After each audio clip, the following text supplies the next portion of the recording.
Welcome to the Real Film Nerds Podcast. Merry Christmas, everyone, and welcome back to another exciting episode of the Real Film Nerds Podcast. With me, as always, I am your host, Matt. I always forget to do that. And I am on the road at my parents' house. And so we are going to be doing something different than what we said we were going to do. But anyways, let me introduce my co-host from Intercourse, Pennsylvania, Mysterious Mike. Hey, everybody. So, Mike, we are doing things a little different than what we said we were going to do last week. We are still going to review Spider-Man Into the Spider-Verse. I have already seen it twice. It is a delightful film. We're still going to review Welcome to Marwen. I've already seen that one as well. But I am on the road. My internet connection is not the best, and having a quiet home is next to impossible at my parents' house when there's 12 of us. Ah, man, that's a lot of people. So, Mike, today for Christmas, we're only going to be doing one episode this week. We will come back probably next week and do those two movies we just mentioned. That sound good? Yeah, that sounds good to me. So, Mike, I will let you introduce it, and I don't know if you have a quote. I'm sure you have one sitting on top of your head. But, Mike, this is probably, if not your most favorite film of all time, it's damn close. Mike, go ahead and tell us what movie we're going to be talking about, and go ahead and give us the rundown and everything. All right, so we're going to be talking about one of my favorite Christmas movies of all time, and that's 1988's Die Hard. It's directed by John McTiernan. Writers are Roderick Thorpe, Jeb Stewart, and Stephen E. D'Souza. It's starring Bruce Willis, Alan Rickman, Bonnie Bedelia, Reginald VelJohnson, Paul Gleason, and this is about Officer John McClane of the NYPD tries to save his wife, Holly Gennaro, and several others that were taken hostage by German terrorist Hans Gruber during a Christmas party at the Nakatomi Plaza in Los Angeles. Nakatomi. But close enough. Yeah, Nakatomi. Oh, yeah, I should. Yeah. Anyway, I there's a lot of controversy with this movie, especially lately. Matt, didn't you say somebody had a thing saying that this was not a Christmas movie? Although it's in Christmas time, there's nothing Christmassy about it. There's no gifts exchange or any of that. We discussed it a few episodes ago. I don't remember exactly which episode it was, but it was a handful of episodes a while back. But there was a poll recently put out requesting listeners and viewers of this particular site if Die Hard is or is not a Christmas movie. And overwhelmingly, it was voted not a Christmas movie, which is bullshit. If you want to listen to my argument, you can listen to my argument a few episodes ago. But basically, one of the arguments that one of the hosts was talking about in said podcast I was listening to is that this movie can take place at any time. Christmas is just a side kind of, not story, but kind of what am I trying to say? Like a side premise, I guess you would say. It's not a main factor in the story where, like, say, Elf is 100% about Christmas. There's Santa Claus and all that. And if it was not a Christmas movie, it wouldn't exist. Whereas Die Hard could just be a regular office party. I personally argue against that. As I was pointing out in a few podcasts ago, Bruce Willis is going to LA from New York to visit his recently separated wife, and the office paid for him to fly out there, and they paid for him to be in a limo and all these other things. And I think if it was just a regular office party, I don't think they would have done all that, and I don't think Bruce Willis would have had a reason to go out there. So that's my argument, is because it's Christmas, he was more inclined to go out to LA because he wanted to see his kids. He wanted to try and fix things with his wife. Could he do it at any other time? Sure. But being a New York City cop, that's one of the few times where he can be like, okay, I want to take the time off, and I think I probably should go and stuff like that. Yeah. Even if you work all the time, it's usually accepted that you can take off at least Christmas Day. Right, Matt? Yes, at least the day. Just the day. Just the day. But so I wholeheartedly feel that this is a Christmas movie. It's Christmas themed throughout. Some of the things that happen in it are a whole lot of fun in the Christmas aspect, without spoiling it too much. There's lots of Christmas elements, so I don't know. I feel that it is a Christmas movie. Now, is it as strong of a Christmas movie as Elf? No. But a lot of people do relate this hardcore badass action movie to Christmas. And I agree. I think it should be. Yeah. What do you think, Mike? I agree this is a Christmas movie. Now, is it a Christmas movie like Home Alone or Elf? No. But I think it's just a different kind of Christmas movie. This is our action hero Christmas movie that, for the most part, there is no action hero Christmas movie except for maybe the Arnold Schwarzenegger one where he's trying to get the toy. Do you know what that? Jingle All the Way. Yeah, Jingle All the Way. But that's not. I don't know. It's not that great of a movie. I don't think we should talk about that movie. Yeah, that movie was bad. It's not a good movie. It was real bad, Mike. It was real bad. Yeah. So I don't know. I think this is the anti-Christmas movie kind of Christmas movie. I don't know. That's why I think that's why a lot of people like it now. I don't know. I really like this movie, and the second one is also a Christmas movie because it takes place in the same time. Just in a different. I think it's in DC. I think is where they're at, or I'm not sure. I don't know where it took place, but I do know it's at an airport. So It might have been like Virginia. I don't think it was New York. I'd have to look it up. Yeah, I think it's supposed to be DC, I think. But anyway, yeah. It wasn't until the third one that they got away from the Christmas time period. Yeah, and the third one, I know you're going to yell at me for this, but the third one out of the whole Die Hard series is probably my favorite. I really, really loved that third Die Hard film. Well, the third one is really good in different ways, and that was the first time I remember seeing Samuel L. Jackson, and he being more of a starring role. And then shortly after that, he was in this movie called Pulp Fiction. So that one kind of rings a bell. So, yeah. And then I didn't realize he's been in all kinds of movies. Man, Samuel L. Jackson's had quite the career. He's been in everything. He's amazing. I like Sam Jackson. He's awesome. Yeah, no, he's been in all kinds of things. But, back to Christmas and this movie. Well, what do you think about Die Hard, Mike? We haven't talked about that. I know you absolutely freaking love it, so I guess we could just leave it at that. What do I think about Die Hard? I just love it. We are reviewing this movie. Oh, okay. Yeah, I guess that's true. Are you getting Christmas brain? Yeah, no, I think we should definitely. I would recommend that you see this movie, and since this is an older movie, you can stream it or buy it or whatever. I don't think it's on any of the streaming service currently. That I know think it's. Is it IFC or is it AMC that has the rights to it right now?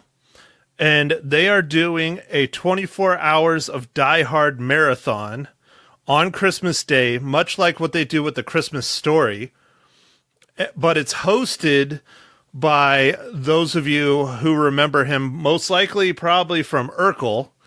But Reginald VelJohnson is actually hosting the 24-hour marathon of Die Hard, and it is going to be awesome. Oh, man, so that starts tomorrow? I mean, I better not go to bed tonight. Technically midnight tonight, I think, because it's 24 hours, so it probably starts at midnight tonight and goes till midnight on Christmas. Well, I guess I'm going to see Santa Claus tonight, because I'm going to be up all night. But dude, that is so awesome that they got him to host it. But I me being a kid growing up, I wasn't allowed to watch Die Hard until later on. And so when I saw Reginald Vell Johnson in Die Hard, I was like, oh, it's the father from Urkel. That's awesome. I'm glad he got other work. But actually, he was a cop in Die Hard before Urkel. Yeah, I think that's how I knew him, too. I didn't see this movie in the theater. I don't remember exactly where we were, but I was on a family vacation, and this came on HBO, and we watched it. So it might have been like 89 or 90. I don't know how long it took to get to HBO back then. But yeah, I watched this with my parents on HBO in a hotel room somewhere. Well, let's see. 1988, I would have been 7 years old. And you would have been 6. Yes, but I didn't see it then. I saw it a little bit later on HBO at some time. I don't know if it was right when it was released onto HBO. You know how they have the windows or whatever? Mm-hmm. So yeah, I was just saying, we would have been way too young to go see it in the theaters. Yeah. But again, I don't know if you went with me or not, but I've touched on it in the past before, but my first rated R movie in a theater was Terminator 2 at R&M Cinema, and that was 1992 when Terminator 2 came out. Oh man, yeah, what a good. I think it was 92. Yeah, or was it 95? No, I think it's 92. What a good one to go see. Yeah, what a good one to go see. Yeah, that was my first one, man. That was fantastic. That was a lot of fun, intense. Loved it. Yeah. But anyways, back to Die Hard, Mike. So you love Die Hard with a passion. Yes, I do love Die Hard with a passion. I like the acting. It is kind of just Bruce Willis running around a lot and kind of fighting guys and some kind of, I guess, 80-esque one-line phrases that are really funny throughout. Like, the terrorist, Hans Gruber, always calls him the cowboy and all this stuff. And it's just, I don't know, it's just a fun movie. It's got a lot of just action and some of the stuff where they like blow up like this SWAT tank thing was pretty incredible. The like hacking open the safe stuff, like the one guy man, spoilers, Mike, spoilers. God. Yeah. Well, all right. I guess it doesn't matter if we spoil it or not. It is from 1988, and you probably should have seen it by now. Yeah. But such a fun movie, man. Such a fun movie. They sure don't make movies like this anymore, for the most part. I don't know, just kind of crazy action and good characters. I don't know. I guess they do a little bit, but not as much as I feel like they used to. Well, and they got away with a hell of a lot more back in the 80s than they do now. There's a little bit of brief nudity here and there in it, and there's a lot more blood, guts, and gore, I guess you would say. And yeah, it's silly looking because it is the 80s, but there was a lot of it, and there was a lot more maiming and really just vicious ways to kill people. And yeah. Nowadays, you see a lot of that, but it's most of that you see in like horror movies or shock factor kind of stuff. It's not, I don't know. It's just different today. Yeah. I mean, there was that Die Hard remake. What was it called again, Mike? Starring Dwayne "The Rock" Johnson that you absolutely loved. Oh, the latter one. Oh gosh. You mean Skyscraper? Yeah. Oh, that's it. Skyscraper. Yeah. Oh, that was not good.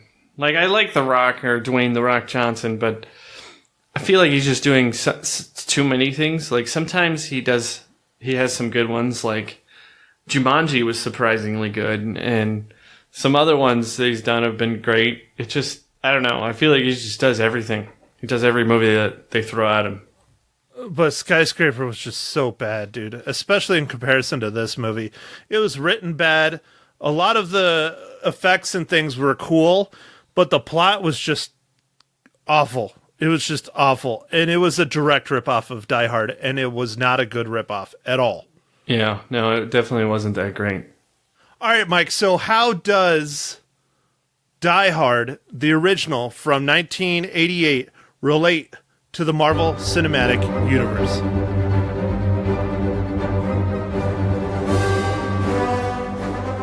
Well, Matt, this one was a lot harder than I would have liked. It seemed like everybody that was made this movie was involved in a lot of the 80s kind of action movies that we all know and love, like Predator and Commando and all these, like, you know, Arnold Schwarzenegger movies and even some like Rambo action movies and stuff. But after much searching, I was able to find a Brent Boats, who was in the art department, also did storyboards for Captain America, the First Avenger. Whew. Wow, dude, you were cutting deep on that one. Cutting real deep. Yeah, this one was definitely a challenge. I mean, I guess when we do some of these older movies, I feel like a lot of the people that were in this, like, they did this, and this was towards the end of their career, and then they retired. And well, I don't know, man. A lot of these people we were looking at, they did a lot of like 80s and 90s movies, and then they just retired. yeah. At least that's what it looked like to me. So, but there was a lot of big names in here, you know. But Bruce Willis, that's still one that kind of shocks me, is how two of the bigger names. Of course, he's not going to be in the MCU now. Is Alan Rickman? I love Alan Rickman. He is amazing. Yeah. Rest in peace, brother. But I'm surprised he never took a role in the MCU. And then Bruce Willis. I'm honestly surprised Bruce Willis hasn't been in the Marvel Cinematic Universe, like, at all. Like, even like at a bit part or something. No, he hasn't been in the Marvel Cinematic Universe. He's in the Unbreakable and Glass universe, the M. Night Shyamalan Ding Dong movies. Yeah. But M. Night Shyamalan Ding Dong. Yeah. universe. Yeah, I'm looking forward to that, though. That's going to be a fun movie. I saw that trailer finally on the big screen instead of just on YouTube. I don't remember what movie they had it before, but that looks really neat and really fun. I'm looking forward to that one. Yeah, me too. All right, so Mike, what else do we want to talk about the original Die Hard? Oh, I guess anything? Nothing. We spoiled the hell out of it. So yeah. I guess when Bruce Willis made this, he got a $5 million. And at the time, that was unheard of. They didn't pay people that much. Well, it was 88. So what's $5 million in 1988 to today? Like $3 billion? No. That would be like if it was 58. No, it's probably 3 times as much, at least. It's like every decade it doubles, essentially. So since it's 2018, I guess that's, 40 years? Is that right? No, 88, 98, 2000, 30 years. Oh, 30 years. Yeah, okay, duh. Retarded. 30 years. So this is the 30-year anniversary of Die Hard. Woo! I guess it's a good year for us to do this recording then. Yeah, I think it's, I think it would be somewhere around 15 million. I mean, roughly. So 15 million to make a movie, that's a lot. Well, and how much did they pay The Rock to do Skyscraper? Like 100 million? I have no idea. I don't even know if we could find that out. Whatever it was too much. The scene where Bruce Willis and Alan Rickman met up was unrehearsed to create a greater feeling of spontaneity between the two actors. You know, one that I have a beef on that is when they first meet up, and I don't know if you caught it. I'm sure you did by now. But when they first meet up, he, gets rid of his accent and tricks Bruce Willis and all that stuff. Yeah. And then later on, it shows them together again when, Alan Rickman starts... Bruce Willis gives him a gun and he starts turning on him and things. If you notice, he has his accent back again. Oh. Yeah, you're right. That just so bugs I you. think that was because then Bruce Willis would have known, and maybe they intended it like that, and that's why he handed him an unloaded gun. Yeah, I'm not sure. Maybe that was intentional, I don't know. But I love Alan Rickman, man. I miss that dude. Yeah, the much of the script was improvised due to constant screenplay tweaks that were being made during filming. And where did they film this movie, Mike? It's the 20th Century Fox headquarters building in LA, I think. Yep, and they're still using it today. Nice. And do you know one of the reasons why they filmed it in that building? Was they were actually remodeling the floors, I believe, and it was still under construction, I think, to a certain degree. Yep. Yeah. And so they were like, oh, we might as well use it because then we can do kind of whatever we want with it. Yeah. Oh, so cool. I want to check that out one of these days. Anyways. All right, Mike. So what else would you like to add about Die Hard? I know I've asked that like twice now, but I'm just trying to get you to talk because it's like your favorite movie ever. You know, I don't know. I really liked all the stuff. Like, to me, this movie introduced me also to Bruce Willis. I know he had done some other acting things, and I think he is actually filming this movie while he was still working on the shooting of Moonlighting. So he was doing that concurrently. So he would do the stuff during the day for Moonlighting, and then at night he would work on this movie. So he was, Die Hard? Yeah. So he was pulling double duty, but yeah, this is the first time I'd seen him, and ever since then, it's like I felt like he was just he's like a star, and it's like he's somebody you wanted to watch. And then his movies have grown to be a lot more, I don't know, like, you know, this one's kind of got some cheesy lines and stuff, and then he's started to do movies that were a lot more intelligent, less action, kind of more drama. And it's been cool to see him grow as an actor, I guess, with all these different things. So maybe that's part of. One of the things I like about Bruce Willis is that, remember, in the 80s, it was the time of the super action hero. It was Arnold Schwarzenegger. It was Rocky Balboa. Sylvester these Stallone. guys. Yeah, Stallone. Rambo, all these movies like that where these guys are physically larger than life characters. And Bruce Willis is more of an everyday man. And so this was kind of, to me, my first introduction of like an action film where this is just a normal dude just trying to go about his life that gets thrown into this crazy situation. Whereas Arnold Schwarzenegger and Sly Stallone are these big, larger-than-life guys that put themselves in these things as their job or whatever. And so that's always kind of made it feel a heck of a lot more realistic to me than, say, Rambo or Commando or whatever, because he just seems like a normal dude. He just comes off that way. And then I don't want to say he turns into like a superhero kind of guy, because he really doesn't. He just becomes a action star and he does his duty that he's supposed to do, whereas like, I guess that's one thing like today, like The Rock is a good example of that. The Rock is like the modern day Sylvester Stallone or Arnold Schwarzenegger, where he's huge. Like compared to me, he's like, I think he's like my size. I think he's like 6'4", but still he's 6'4", and like his bicep is like the size of my head kind of thing. I mean, he looks like a superhero. He doesn't look like a normal person walking around on the street. And so it's not quite as believable as an actor like Bruce Willis. Yeah, you're right. He is definitely more the everyman type character, and just in some extraordinary situations over and over again. Right. And I think that's what makes it, I don't want to say a better movie, but it connects with me better as just a normal everyday dude, I guess is a good way to put it.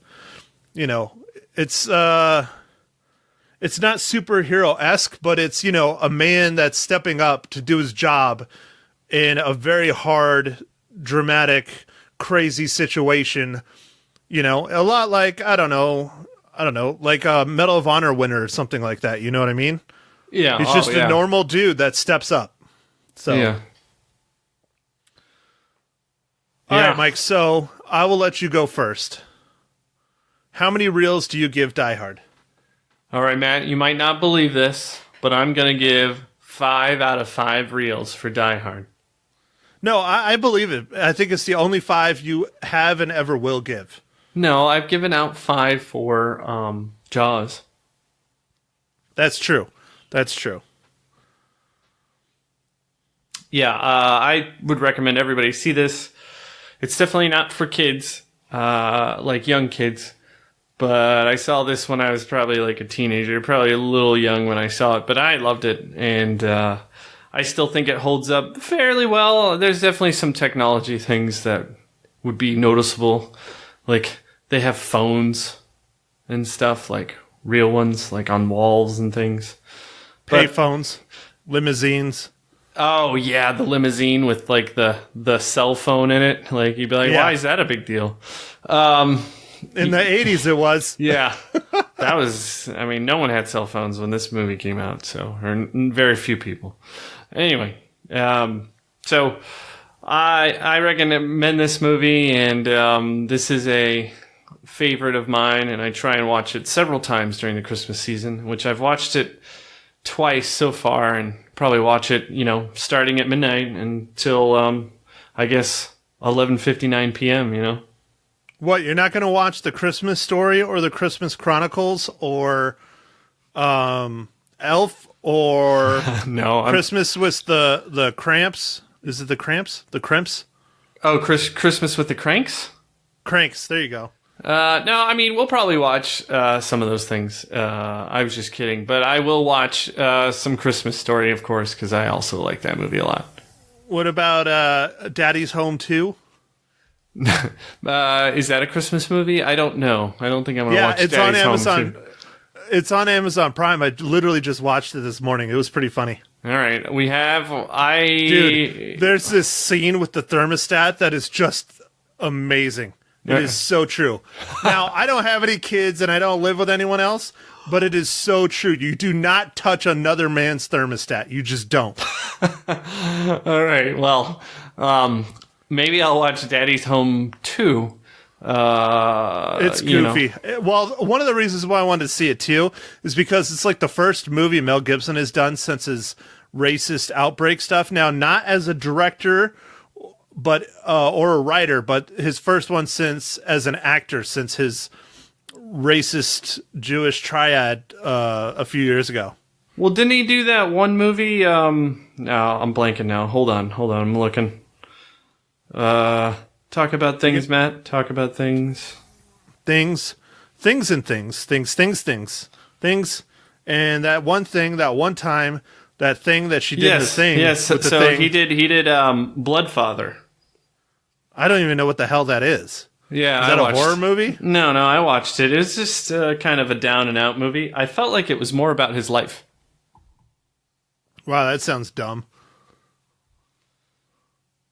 Yep. So anyway, there was a movie called Bloodfather. I watched it. It was okay. Yeah, I wouldn't say it was dumb. It was okay, but yeah. Okay, fine. It just sounded dumb to me. Yeah. Why would he do a movie about his own life as his first movie after all the controversy surrounding him? Well, because he was feeling down. I don't know, man. He directed a few other movies, and I remember they like really hid that he was the director, especially Hacksaw Ridge. Like they really hid his name on that one. Oh yeah, no, they didn't want him to be associated with it, even though it was a good movie. Yeah, I liked Hacksaw Ridge. That's one of the ones I bought on Blu-ray. So, yeah. All right, Matt. So now that we're done diverting a little bit, what do you give Die Hard on your reels? I give it 4.5 out of 5 reels. Oh, nice. That's pretty good. It just, it just didn't age well. It didn't age great. It's not terrible, but there's some things that are kind of cheesy to me today. So that's why I dropped it down a whole half a reel. Yes, you're definitely not as harsh as me. And I've been told No, I'm harsher. I'm harsher than you on this one.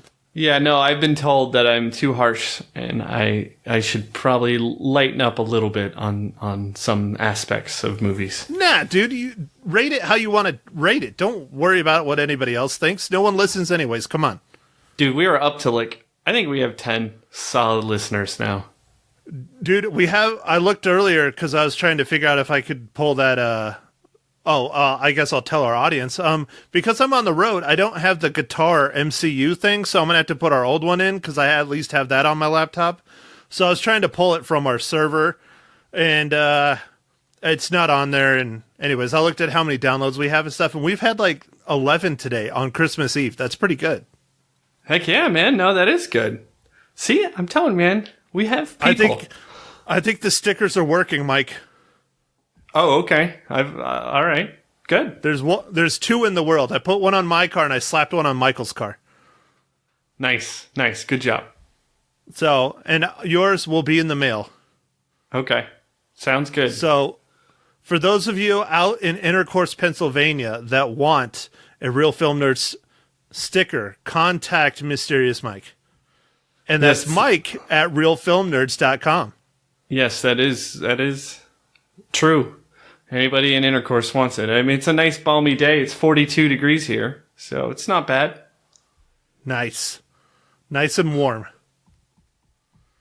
All right, Mike. So anything else you want to add about Die Hard, our stickers, what we're doing for our next recordings? No, I just want to wish everybody a Merry Christmas and, make sure everybody listens to Baby It's Cold Outside. So, all right. I think what's going to go on, we're not going to do one for Thursday because I don't know if we'll squeeze that in. Mike has to go make some meat. And I got to go try and eat some lunch. But if we get more time, maybe we'll record another one. But we're still fiddling with the ideas, but we're probably going to do Spider-Man Into the Spider-Verse like we promised. We're going to do Welcome to Morrowind if we can. Then maybe with those 2, we're going to throw in a bunch more because there's just so many movies. So many movies. I've only been down here at my parents' since Friday night, and I've seen probably, 10 movies between the streaming services and actually going to the theater. So I will have plenty of mini reviews that we could fly through. All right. Yeah, that sounds good. I am also going to try and watch 45 movies that come out. I know at least on Christmas Day, at least 2 or 3 movies are coming out. Vice, Holmes and Watson are the big ones. Yeah, those look great. So, yeah, we've got plenty of movies to review. I mean, there's Aquaman, and there's all kinds of movies just hitting, man. Bumblebee. We still got to do Bumblebee. So one that I bought, actually, I felt bad. I wasn't going to buy it. I was just trying to see how much it was at Walmart. But the girl said, "Oh, well, we have that." I just took them all off the shelf and put them in the back because they're not selling. Was one of Nicolas Cage's latest movies this year. He is the white Sam Jackson, so he's done about 37 movies this year. Well, it was only after he got robbed, man. I think he's still trying to make up for robbed. Yeah. Yep. But it's a little horror film called Mandy, and the critics absolutely loved it, raved about this movie. Everybody at Sundance loved it. It has a 92% on Rotten Tomatoes. And I have to say, not joking, I've seen a lot of movies, and both of us have seen a lot of movies. Hands down, Mandy is one of the weirdest damn movies I have ever seen in my entire life. Oh, man, I'm intrigued now. Maybe I should get Mandy. It is really freaking weird. Really weird. So, I don't know. That might be one that I'm thinking maybe we should hold off and do it next October for Harvest Horror Fest. Ooh, okay. All right. So, I don't know. I was just thinking about that. Because that was, seriously, I watched it last night with my nephew Michael, which, for those of you who listen to our podcast, episode 54, where we reviewed Venom, he is also known as Lumberjack Michael. Ah, yes. Yes, that was a good one. So he and I stayed up and watched it last night, and it was a freaking weird ass movie. Really weird. Anyways, all right. Mike, you got anything else other than wishing all of our listeners a Merry Christmas and, like you were saying, listen to that song that It's Cold Outside or whatever? Baby, It's Cold Outside. The one that's getting all this controversy and whatever. But it's not cold outside here. It's pretty nice here. Oh, okay. Anyways. All right, well, I'm done. I don't know if I have anything other than Merry Christmas, everyone. I hope you get lots and lots of movies or movie digital codes under the tree that you can watch. Yeah, that's a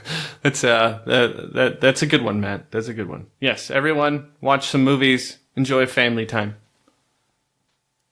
Unless you're part of my family, because our family time is not enjoyable. Okay, well, I think everybody else usually likes hanging out with their family, so enjoy the time with your family and what? Oh no, we try to enjoy our family time, but it just spirals out of control very fast. My mom is constantly saying I need to write a book and make $1 million off of what goes on in our family. Oh, okay. Especially around the holidays. Like family vacation, like National Lampoon's Family Vacation has nothing on my family when we all come together for holidays. Oh, okay. Yeah, maybe you should write some stuff down. I mean, my sister hasn't even been here for 24 hours, and, I'm sure she and Frank and everyone else has been witness to at least 2 or 3 felonies. And it hasn't even been 24 hours, Mike. Oh, jeez. Okay, well, on that colorful note, I think we will bid everyone a good goodbye and Merry Christmas, and I guess Happy New Year. And we will talk to you sometime next week. Thank you for listening to The Real Film Nerds. Now don't forget to follow us on Facebook, Twitter, and Instagram at Real Film Nerds. Now go out and catch a movie.